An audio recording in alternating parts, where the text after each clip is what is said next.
Minasyaitonirrajim. Bismillahirrahmanirrahim. Assalamualaikum warahmatullahi wabarakatuh. Trana Yuda Channel mempersembahkan cerita silat pedut di Kademangan Dauhan episode yang ke-9. Selamat mendengarkan. Dan tidak lama kemudian Ki Demang Dauhan sendiri bersama salah satu dari penulis yang menjemputnya serta beberapa orang lagi telah memasuki Banjar Kademangan. Dua orang di antaranya adalah Ki Begel dan putra Ki Demang Dauhan, sementara 4 orang lainnya adalah perunda yang nampaknya telah dibawa oleh Ki Begel menuju Banjar. Ki Demang Dauhan memang telah memerintahkan salah satu perunda yang datang ke rumahnya untuk menjemput Ki Begel serta memanggil beberapa perunda lainnya agar datang di Banjar Kademangan. Ki Demang berjalan mendekati Ki Jagabaya yang masih tergeletak dalam keadaannya. Lalu Ki Demang Dauhan berjongkok untuk melihat keadaan Ki Jagabaya. Tetapi sebelum Ki Demang sempat menanyakan sesuatu kepada Ki Jagabaya, salah satu dari 3 orang yang telah melukai Ki Jagabaya berkata, "Selamat malam Ki Demang. Jangan cemaskan keadaan Ki Jagabaya. Beberapa saat lagi keadaannya akan kembali pulih seperti sedia kala. Biarlah untuk kali ini Ki Jagabaya beristirahat." Tanpa menghiraukan perkataan dari orang tersebut, Ki Demang Dauhan berkata kepada Ki Begel yang telah berada di sampingnya, "Bawalah Ki Jagabaya ke atas Banjar, agar Ki Jagabaya dapat beristirahat untuk memulihkan keadaannya," berkata Ki Demang Dauhan itu. Untuk selanjutnya, terlihat Ki Demang Dauhan telah berdiri di hadapan ketiga orang yang sama sekali belum dikenalnya itu. "Apakah kau yang telah melukai Ki Jagabaya?" desis Ki Demang Dauhan dengan nada yang berat. "Maaf Ki Demang, aku terpaksa melakukannya, meskipun sebenarnya aku tidak mempunyai persoalan dengan Ki Jagabaya. Namun nampaknya Ki Jagabaya adalah orang yang keras kepala," jawab salah satu dari 3 orang tersebut. "Apakah kau pemimpin dari kedua kamu atau barangkali kalian bertiga masih terikat dalam satu hubungan keluarga?" bertanya Ki Demang singkat. Dugaan Ki Demang hampir menjadi benar. Meskipun tidak sepenuhnya, aku dan 2 kawanku memanglah 3 bersaudara, meskipun saudara dalam lingkup perguruan. Aku adalah saudara paling tua di perguruanku, sementara 2 orang yang bersamaku saat ini adalah adik-adik seperguruanku. Mungkin karena aku saudara tua, maka kedua adik seperguruanku itu telah mempercayaiku sepenuhnya dalam persoalan ini." "Dan persoalan apakah yang kalian maksudkan? Bukankah di antara kita belum saling mengenal?" bertanya Ki Demang Dauhan. "Kalau demikian, biarlah aku memperkenalkan diriku terlebih dahulu kepada Ki Demang." Sambil melaju selangkah, orang itu melanjutkan perkataannya. "Namaku adalah Pratonggo dan 2 adik seperguruan ini adalah Prahasta dan Prahoro. Sementara nama perguruanku tidak perlu aku sebutkan karena perguruanku adalah perguruan yang kecil dan hampir tidak dikenali keberadaannya. Aku meyakini bahwa Ki Demang pun tentu tidak akan mengenali nama perguruanku meskipun aku menyebutkannya." "Baiklah Ki Pratonggo, meskipun Ki Pratonggo telah memperkenalkan diri, tapi seperti yang telah aku katakan sebelumnya, nampaknya di antara kita belum saling mengenal sehingga aku menjadi heran kepada Ki Pratonggo datang kepadaku seolah-olah ada persoalan di antara kita. Bahkan Ki Pratonggo telah bertindak deksura dengan melukai Ki Jagabaya," berkata Ki Demang kepada orang yang bernama Pratonggo itu. "Aku akan menyampaikan keperluanku dan persoalanku datang di Kademangan ini," berkata Ki Pratonggo dengan nada yang bersungguh-sungguh. Ki Demang mengerutkan dahinya, namun Ki Demang hanya terdiam saja dan menunggu Ki Pratonggo melanjutkan kata-katanya. "Ki Demang," berkata orang yang bernama Ki Pratonggo, "aku tidak ingin berbelit-belit dan tidak perlu memberikan pengantarnya. Aku minta Ki Demang untuk bersedia melayaniku dalam sebuah perang tanding dengan syarat ataupun tanpa syarat. Untuk sejenak Ki Temang Dawuhan telah menjadi terkejut mendengar perkataan dari Pratonggo, sehingga Ki Temang justru telah menjadi terdiam karenanya. Matanya menatap tajam ke arah ketiga orang yang berdiri di hadapannya, seolah Ki Temang ini meyakinkan kembali bahwa ia benar-benar tidak mengenal ketiganya, apalagi mempunyai persoalan dengan mereka. Sementara Ki Pratonggo sendiri menunggu tanggapan dari Ki Temang Dawuhan atas tantangan yang baru saja disampaikannya. Sambil menghela napasnya dengan dalam, Ki Temang berkata, "Ki Pratonggo, sejujurnya aku menjadi terkejut dengan apa yang Ki Pratonggo katakan, karena aku merasa tidak mengenal apalagi mempunyai persoalan apapun dengan Ki Pratonggo. Atau barangkali Ki Pratonggo mempunyai maksud tertentu ataupun alasan yang lebih khusus yang mendasari keinginan Ki Pratonggo menantangku dalam perang tanding. Sebenarnya, bukankah sesuatu yang penting dalam yang alasan yang menjadi dasar aku menantang Ki Temang? Namun karena Ki Temang menanyakannya, aku tidak keberatan untuk mengatakannya." "Ki Temang," berkata Ki Pratonggo selanjutnya, "aku mendengar berita yang mengundang dan memandang luas di sepanjang lereng Gunung Lawu sebelah utara, bahwa Ki Temang Dawuhan adalah seseorang yang mempunyai ilmu kanuragan yang pilih tanding.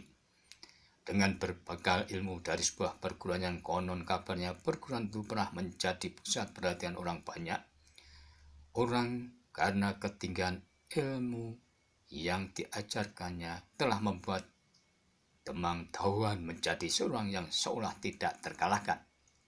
Atas kabar yang aku dengar, itulah aku telah menjadi tertarik untuk menjajaki kedalaman ilmu yang Ki Temang miliki.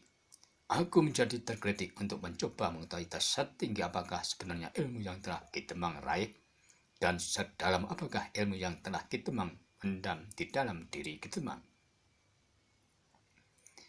Mendengar keterangan dari Ki Pratonggo, untuk sesaat Ki Temang terdiam. Namun sekejap kemudian terlihat Ki Temang telah tersenyum dengan sudut bibirnya. Dengan nada datar serta senyum yang masih menghias bibirnya, Ki Temang Dawuhan berkata, "Ternyata apa yang Ki Pratonggo katakan itu adalah benar adanya.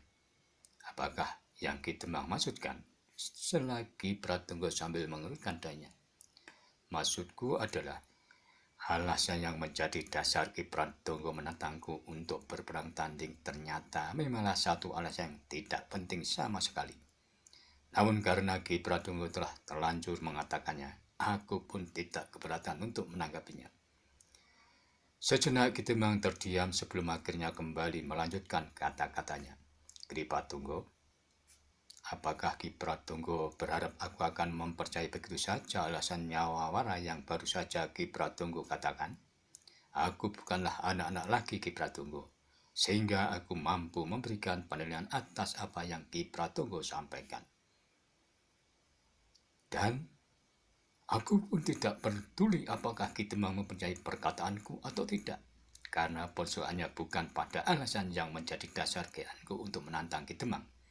Persoalan pokoknya saat ini adalah aku telah berdiri di hadapan Ki Temang untuk menantang Ki Temang dalam sebuah perang tanding."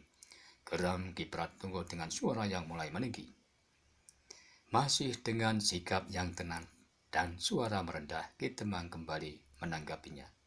"Kali ini aku justru setuju dengan perkataan dari kalimat Ki Pratonggo yang terakhir. Bukankah perkataan dari Ki Pratonggo itu dapat diartikan bahwa sebetulnya kedatangan Ki Pratonggo hanya bermaksud untuk mencari perselisihan dengan alasan apapun? Terserah apapun tanggapan dari Ki Temang. Aku hanya ingin satu kepastian, apakah Ki Temang bersedia menerima tantanganku untuk berperang tanding." Sesaat orang yang bernama Ki Pratonggo itu menghentikan perkataannya. Terlihat orang itu menoleh ke arah kedua adik sepupunya yang berdiri di kedua sisinya.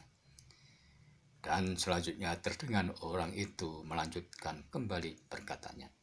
"Atau barangkali Ki Temang ingin memilih di antara kami bertiga untuk menjadi lawan Ki Temang dalam sebuah perang tanding. Aku dan kedua adik seperguruanku tidak keberatan siapapun yang Ki Temang kehendaki untuk menjadi lawan. Silahkan Ki Temang memilih siapakah di antara kami bertiga yang Ki Temang anggap paling lemah ilmunya. Mendengar kata-kata dari Ki Pratonggo, terlihat wajah Ki Temang telah menjadi merah. Ada kemarahan yang mulai merambat di dalam diri Ki Temang dahuluan itu. Namun, Ki Temang masih berusaha untuk menahan perasaannya, meskipun dadanya mulai bergemuruh oleh hentakan kemarahan. Ki Pratonggo, apakah kau berusaha untuk memancing kemarahanku?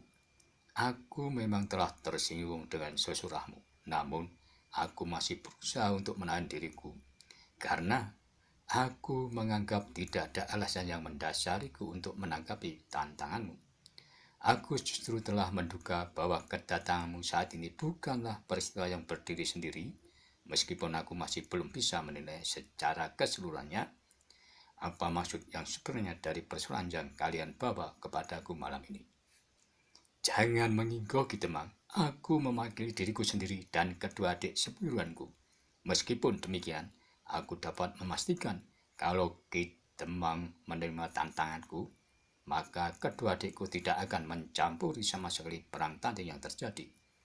Ki Temang tidak perlu menghamburkan perusahaan dengan menduga-duga ada pihak lain atau kepentingan lain yang terkait dengan perusahaan ini.